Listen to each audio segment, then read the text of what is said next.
Terraria's 1.4.5 update not only introduced a truckload of brand new Terraria-themed items, but also collaborated with two hit games, Deadcells and Pal World. Today we're going to be focusing on all that roguelike goodness and shining a light on every Deadcell exclusive we've been given the pleasure of owning in our own Terraria world. Anyway, without further ado, let's start off with the weapons.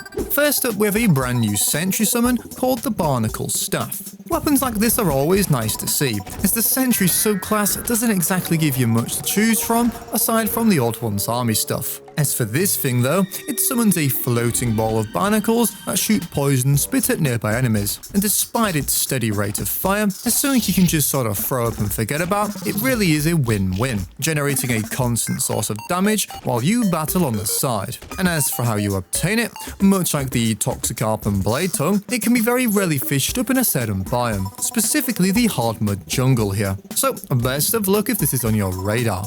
Next up, we have a brand new magic weapon called the Killing Deck. Now, this one might be my new favourite of the lot, firing a sprawl of playing cards which can stick in enemies and deal damage on entry and return. The sheer spread of cards here make this an excellent crowd control weapon, and even with quite a steep mana cost, I can imagine this becoming a staple mage weapon in the future, especially with its easy obtainability too, simply being purchased from your wizard during a blood moon.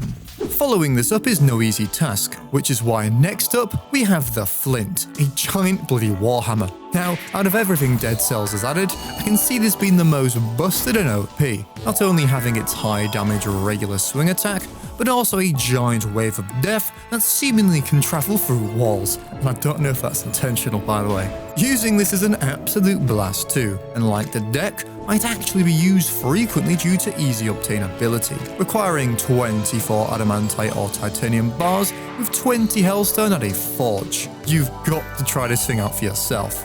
Next up, we actually have a brand new explosive weapon of all things, called the Barrel Launcher. What can I say? This thing is kinda nuts, not only having massive AoE, but also infinite ammo, not costing rockets like typical Terraria launchers. Because of this, I can honestly see players who would normally avoid the launcher subclass maybe giving this thing a go. However, its obtainability does leave it down to RNG a bit, being a typical rare pirate invasion drop that may require multiple invasions to obtain.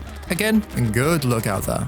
Next, we have a new early game summon called the Mushroom Staff. This thing's nice actually, and I'm really glad it's placed where it is, giving early game summoner playthroughs a little bit more variety. And it ain't bad either, being in the post-evil boss section of progression, I'm sure many summoners will welcome this upgrade. And crafting wise, you're going to be needing 300 glowing mushrooms, 5 mushroom seeds, and 10 skills or samples at an anvil. Moving away from weapons, we have a brand new accessory called the Ram Ruin. This thing is actually pretty sweet, allowing you to perform a damaging downwards dash while jumping. And not only is it a blast to use, but also seems really kinda strong for something mid-pre-hardbird. And yeah, it is gonna cost an accessory slot, but I can see it being used against things like the Goblin Invasion going forward. As for obtainability, it's been added into the regular dungeon gold chest loot pool, and seems relatively common actually, so why not give it a go next time you're down there.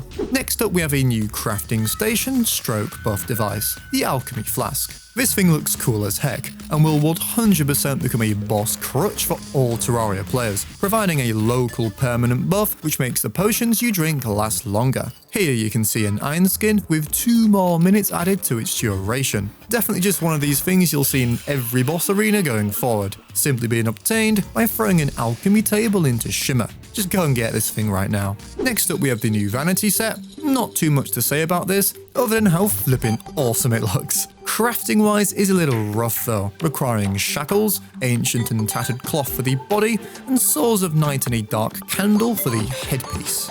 Next, we have a new little decorative block called the Item Flask. They're very simple to make with just glass and chain, and can be used to spice a build with a new way of displaying items. All in all, a very welcome addition. And last but not least, we have a new pet called the Swarm Biter, which is this little cute guy here. As of right now though, I couldn't for the life of me find out how to obtain it, but as soon as I do, don't worry, I'll bang it in a pinned comment. And with this, I believe that's every new Dead Cells item in the game. Let me know down below which ones were your favourite. And of course, drop a like and sub if you want to see more 1.4.5 content reviews. This has been sockrteez, and I'll see you in the next one.